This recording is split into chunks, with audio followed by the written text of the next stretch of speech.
Are you ready for some excuses? I knew this was coming. The excuses are now out for Jake Paul. The participation trophies. Why he lost to Anthony Joshua. In this video, that is what I will talk about right now. What up, Fight World? It's your boy Ego, and I'm back with some more boxing. Jake Paul was on his brother's podcast, and a whole lot of excuses were made. Roll the clip. Extra level of cardio for this, and that only can come from going to altitude. To Colorado. And can I add that you were very sick for 10 days? No, we can't do the sneeze 3 times thing right now. He didn't sneeze 3 times, but that takes away from your cardio when you're recovering from illness. I think the camp wasn't 100%. Is that accurate? That's kind of what I was going to ask. Like, do you feel like it was your best camp? No, I mean, just because, like, I was weighing, like, 200 pounds when we confirmed the fight, and then I had to gain more weight. But, I mean, yeah, man, it's a great experience overall to be in there with someone who's that good. I learned a lot, and I see where I could have done better, so I'm a little disappointed. Extra level of...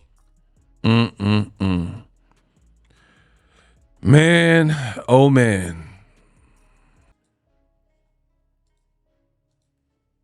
I don't think it was that bad until that last actually, couple. I won 2 rounds For sure. and then he won 2, and then I got dropped.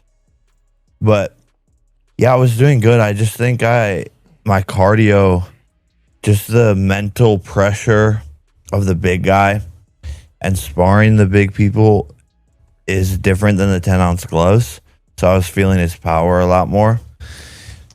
But it was a great experience. Like, I learned a lot in there. I can't really fucking talk. Are you in pain? Bro, what am I listening to? For starters, Jake Paul is saying he won 2 rounds. Didn't happen. I gave Anthony Joshua every single round. Every single round. The level of cope and the level of gaslighting is a major problem in boxing and combat sports.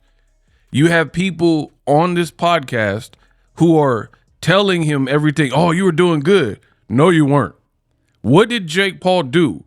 And again, you could be like, oh, but you fight Anthony Joshua. He's 6'6". He's an Olympic gold medalist. He weighed more. Nobody told you to fight him except for you and Netflix. So all this, like, I only weighed 200 pounds when the fight was confirmed and all that. Then why did you take this fight? If you didn't feel like you weigh, and you try to stifle his weight because it was a heavyweight fight and you told him he couldn't weigh more than 245. So in my opinion, that was strategic. You thought him coming off a long layoff, him coming off a loss, him being a British fighter, maybe you don't believe he had that dog in him, you didn't think he had a chin, and he was coming off a knockout loss, you believed in your own hype, period. All this stuff after the fact looks very bad. Yeah, but it's not from, like, talking. Talk to me about what your jaw feels like, because you got It's like a baseball in there. I was doing well. Like, I hate this kind of logic, right? Where a person will say, I'll whoop you in the fight. You destroy them and bloody them up and beat them up. And they're like, yeah, but you didn't kill me, though. Oh, my gosh, bro. So now you're moving the goalposts. First, the person said you couldn't even achieve victory. You couldn't win. But now the conversation has shifted to, but you didn't kill me. You just said he was doing good, and he's like, I can't talk. It hurts to talk, or whatever he just said, and his jaw's broken in 2 places. What are we talking about, bro? Two plates? It just feels like 4 titanium plates. 4 titanium plates. How many do you have? Just 1. 8 screws. 8 screws. Wait. All right, I got plate in my head, titanium rod in my hand. I think that's it. You got me beat. I hope to God we're not starting. Now it's like the Paul brothers are almost like going over battle scars, like as if this is some trophy. Like I would I would give a soldier like more credit because they're risking their body and their life for the country, like on some Patriot, Mel Gibson, the Patriot-ish, not like cosplaying as a boxer and overstepping your boundary. You couldn't beat Tommy Fury, but then you're fighting an Olympic gold medalist who's way better and bigger than Tommy Fury. To me, this was a pointless fight outside of the money, brought eyeballs to the event. But my problem with these types of events, when you look back at them, they're not even memorable. The only reason why people aren't like setting trash cans on fire and rioting is because they got the outcome that they wanted, right? Because people want to see Jake Paul lose. But in terms of a good fight, this wasn't that. In terms of a good event, this wasn't that. The undercard was buns. The main event wasn't much of a fight. It was like an overmatched guy in there for survival, running around and now collecting a check and speaking and going on podcasts like, yeah, but you got to give me credit for having guts. Yeah, but even though I was on my knees and falling over and spilling over and totally in every department overmatched, I'm going to tell people I won 2 rounds. You didn't. I think even the judges had him losing every round. So I don't live in this whole participation trophy era. And it's so funny because Jake Paul is MAGA. And you have a lot of these MAGA dudes like Andrew Tate, Jake Paul, and they preach toughness and masculinity, and a man is a man and a woman is a woman. Red pill behavior, right? Stoicism, being a true disciple and following your tenets, all these things. And then as soon as it goes bad for them, it's like, oh, I was winning 2 rounds. Oh, I lasted longer than Francis Ngannou. Like, how is that a thing?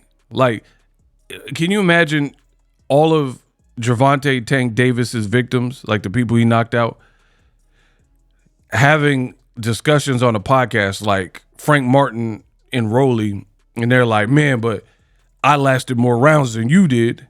Or Rolly being like, I started boxing late. I was in judo and started boxing late, and I did better than Ryan Garcia or whatever. Like that, you don't really get participation trophies in combat sports. Like Rolly started boxing late. He went whatever round. He wasn't really doing bad, but then he got caught. He got knocked out. Show over, right? I don't really reward that as far as like, oh, I'm so impressed because this guy lasted 1 more round or whatever. But this is what Jake Paul's kind of been reduced to, like doing skits and talking about how he was winning and then he wasn't winning. Same thing with Andrew Tate. Andrew Tate said, if I didn't gas, I would have won the fight. I'm a better boxer. But you did gas. You were doubling over. You look exasperated and completely exhausted. So it's like the old saying goes, if my aunt had a dick, she'd be my uncle. Coulda, shoulda, woulda. What world are you guys allowing these people in combat sports to get away with this type of shenanigans? Like, yeah, but give me credit. Like, for example, this is why I can't do this. We'll go back to Jake Paul. When a journeyman, an absolute journeyman with a horrible record in boxing, let's say the guy is 6-82 and 4 draws, six wins, 82 losses, 4 draws. People are going to look at that, look at this man's box rack, or hear the announcer announce that person and be like, this guy is a bum. They would say, if Floyd Mayweather fought that person, 6-84 or whatever the record was, right? They would say Floyd's fighting a bum. Point blank, period. If Floyd beat that person by knockout, nobody would be like, oh, but this guy lasted longer than Ricky Hatton did. This guy had one moment where he landed one punch and Canelo didn't do that. No one would do that, right? So why should we do that to Andrew Tate in his foray in boxing or Jake Paul, right? If you see a journeyman and he's trash and he didn't do good, and I'm not even saying Jake Paul, Andrew Tate is not a good boxer.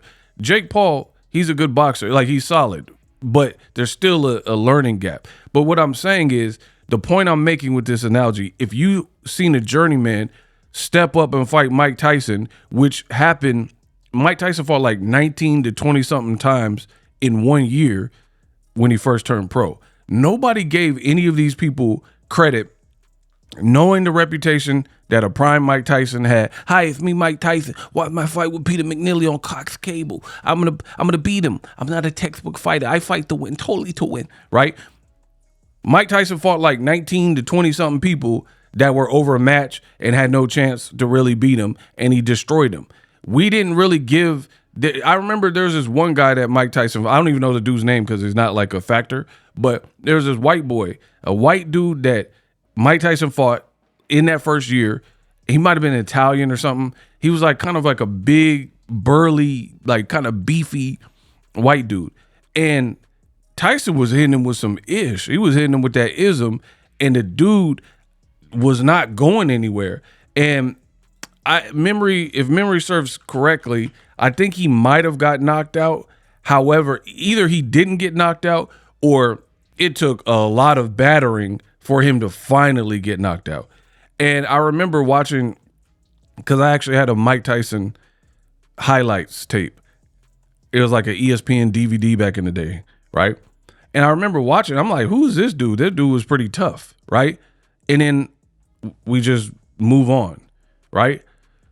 But the point I'm making is, whoever that dude was early in Mike Tyson's career that either pushed him the distance or he lasted longer than other people, and he was pretty, and I'm sure I could find it if I did the proper research. Other guys were getting knocked out fast versus Mike Tyson, very fast. There's this one dude that kind of pushed him and didn't get knocked out, or he got knocked out late, whatever one it was. And he took a lot of punishment. Nobody's looking at that dude and being like, oh man, he won one round versus Mike Tyson. History books are going to show Mike Tyson beat this guy and or Mike Tyson knocked this guy out. So when it comes to Jake Paul, I don't understand this whole like sympathy angle. Nobody's giving boxing journeymen this type of sympathy for getting their jaw broke and or getting stopped. Like, oh man, but Mike Tyson or Anthony, same thing with Joshua. Joshua early in his UK career, he was fighting guys that he should beat before he got to Klitschko, right? And nobody's giving them dudes credit like, man, but Joshua was 6'6" and these guys were way smaller and already lost. Like, one dude that Joshua fought had already lost to Tyson Fury and others, right? Nobody's looking at that and being like, yeah, but these guys were overmatched and they had so much heart and they had so much guts and balls. Pause. But don't they have the same kind of guts and balls, knowing that they're overmatched and they're still willing to fight in prime Mike Tyson, in prime Deontay Wilder, in prime Anthony Joshua? So I don't understand this whole angle when it comes to Jake Paul. Like, we're supposed to look at this as some marvelous thing. And a lot of those people that fought early Wilder, early Joshua, early Mike Tyson, they did put up a better fight, and at least were trying to slug with Mike Tyson, as opposed to the display that we're hearing was allegedly an even fight up until it wasn't from Jake Paul. He lost every round. Not even debatable, if you're really being fair. Yeah, I mean, I told everyone, though, that I would do better than Francis, and that Francis kind of got no chin. Like, why is the Francis fight with Joshua like now some kind of like milestone? Out songs. I've realized the pattern, and I'll explain. You could just throw it right in there if you want. Is that the garbage? .com. Oh yeah, we should Available now. You let law in the Just throw contract. that. Years ago, like, people weren't talking about boxing. 7 years ago, people weren't talking. These dudes don't know what they're talking about. They don't know what they're talking about. The dude's saying, the Mike dude saying 5 years ago, 7 years ago, people weren't talking about boxing. What are you talking about? How have I been a boxing channel this whole time? Right? But you're saying 7, 6, 7, 8 years ago, no one was talking about boxing. That was like 2018. Floyd Mayweather fought Conor McGregor maybe 2017. That was a huge fight. 2015, he fought Pacquiao. And then keep in mind, when he fought Conor McGregor, 2 weeks later, first of all, I was there. See, this is why you can't do revisionist history on me, because I lived it. I remember I went to Terrence Crawford the first time he became undisputed. I went to Omaha for that. Lincoln, I think it was, but Nebraska. Came home for a couple days, flew out to Vegas for Floyd Mayweather versus Conor McGregor. Covered that whole fight week. Came back home 2-3 weeks later was the fight with Canelo and Golovkin won. So what is this dude talking about? Talking about like nobody was talking about boxing. Just incorrect altogether. And then you look before that, you had like Broner and Broner Maidana and other fights like that. So it was like, what are we talking about? When weren't people talking about boxing? But again, we can debate. Me and dude, the Mike dude, we can debate and see who knows what about boxing. And I guarantee you'll get chewed up. You know what I mean? But Jake Paul's mom saying, "Oh, let's not forget you were sick. You were sick ahead of the fight." And Jake Paul's like, "I should have trained in altitude." You are a multi-millionaire. You are loaded. You have money. You could have went to Colorado. You could have went to Denver or whatever and flew out and trained wherever you want. You chose Puerto Rico. You flew everybody back.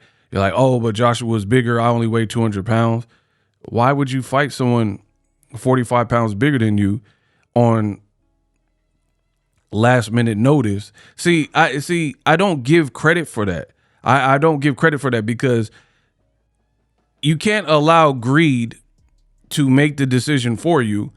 And then after your greed gets you with a broken jaw and a second loss, now you want to talk about, "Oh, I shouldn't have took the fight with so little time to prepare. I wish I had more time to prepare. Oh, and in addition, I was sick. Oh, I should have went to altitude training. Oh, I shouldn't have went from fighting Tank Davis to fighting someone that big. Oh, I did it." Like, you said you were ready. You said you were going to knock him out. Y'all both made the weight on the scale. Dunsies. And one big problem that I'm noticing with combat sports and boxing right now is the mere fact that losers don't go away. The losers, you are watching an influx of the loser of the kind. And I'm not talking about a loser in life, because clearly he's done well for himself, successful, made money. I'm just talking about an actual loser, lost in a competition, right? The problem with boxing and combat sports is the loser, right? The loser of the contest doesn't disappear. They won't go away, right? They have like this insane Nipsey Hussle victory lap after taking an L due to social media and the internet. And instead of collecting your coin, spending time with your fiance, they'll start doing podcasts. They'll start posting a bunch of videos and social media.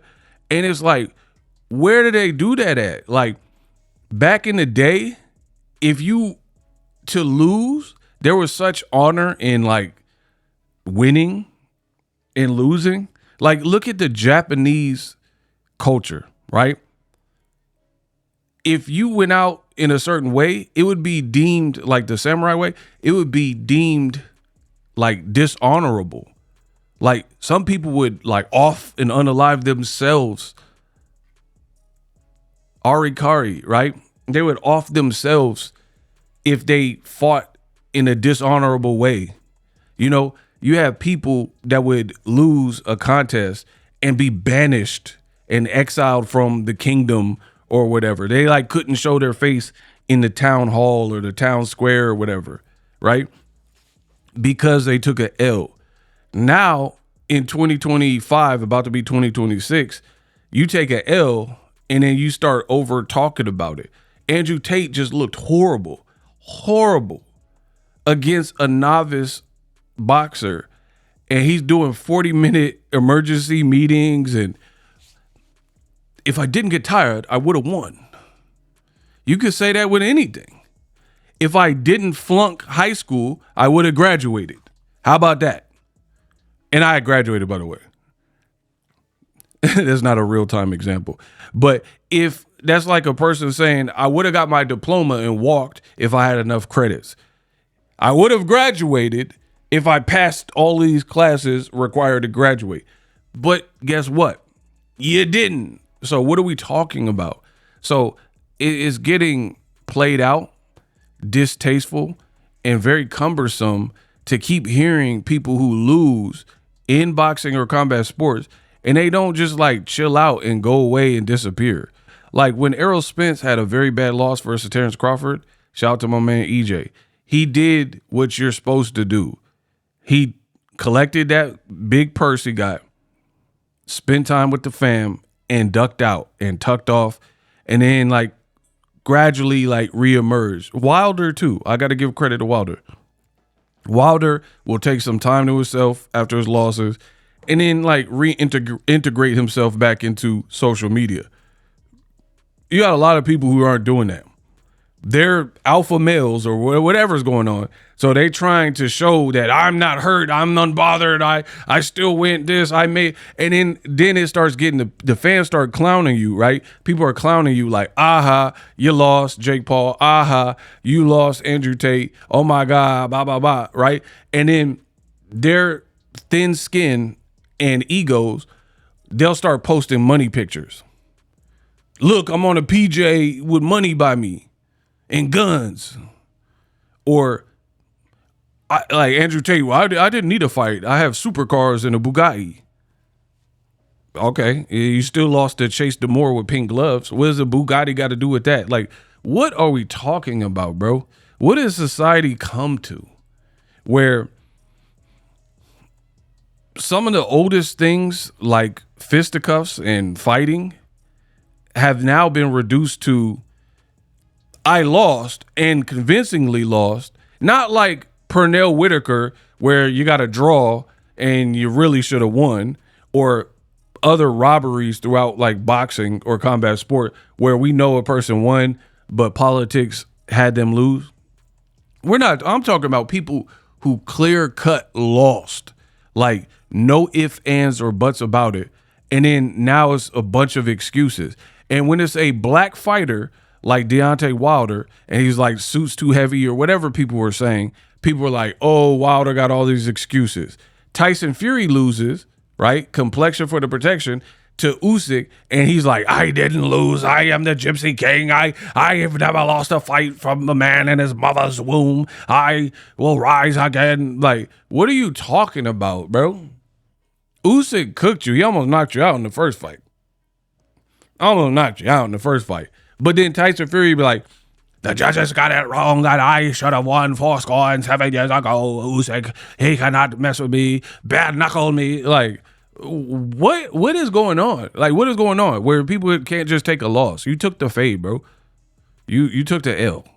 It happens.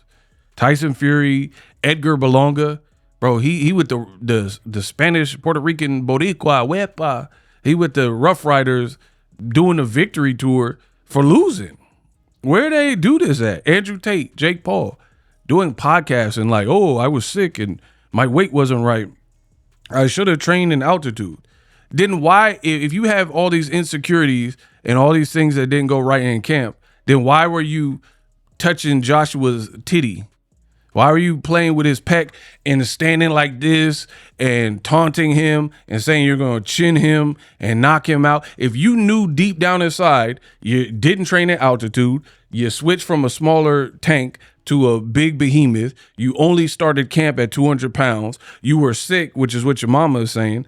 If you knew all these things, then why sell the show by telling people I'm going to knock him out. And then you run and fall and spill and, you know, you spend more time on the canvas. Somebody counted him. He was on the canvas 13 times, I think it was. 13 times. 4 were actually counted knockdowns. But the takedowns and stuff, and now it's like, oh, the takedowns was a strategy. And what are we talking about, bro? Like, honestly. That's why it would just be better if these people made their money. If money rules you and you love the money you made and you're great and you're happy, you don't have to prove nothing. You don't have to say nothing. You don't have to prove nothing. That's my advice to this new generation. But that's not what we're getting. We're getting people who lose. And like even Jamal Hill, right? He loses to Alex Pereira, and he's just doing a million podcasts and like, oh man, he didn't really beat me. I was talking to the ref and then he snuck me. I don't know. Combat sports and boxing is looking brutal right now because people, they can't lose. If you're a man and you can win, then you got to learn how to lose because trust me, you could be even Floyd Mayweather. He's like, I never lost in the ring, but I've taken losses in life. Everybody takes losses in life. So that's my ego rant. If you like deep dives, detailed conversations on what really happened, make sure you subscribe to my channel. If you want to do YouTube like me, use my link for StreamYard for the live streaming or vidIQ to help dial in your videos. Shout out to everybody with the Cash Apps and the Super Chats and the support. It enables me to do more. If you gain any value from my content, the ways to support are down below. There's a link tree. Let me know what you think. That's my thoughts. Peace. Live streaming can be tough, which is why I use StreamYard. Click the link in the description for StreamYard, which is an awesome tool that enables you to set up your stream with ease of use. Get great results with live streaming. It's what I use. Stream to social media with ease with StreamYard. Live streaming is here to stay. Engage with your audience using StreamYard. Great way to reach out to your audience and connect. So you need a tool that can do that.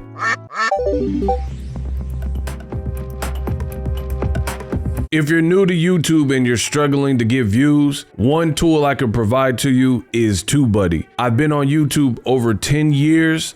I use TubeBuddy daily to crank out videos just like this one that you're watching. Learn how the pros do it with TubeBuddy. YouTube receives a lot of traffic, which also means a lot of creators, a lot of people putting out content. So you need to learn the ropes so you know how to separate yourself, especially if you're new, but even if you're a pro, use TubeBuddy. The link is in the description. Get more views, more subscribers, and a higher click-through rate, so ultimately you can realize all of your online goals. Use my affiliate link in the description and grow your channel fast.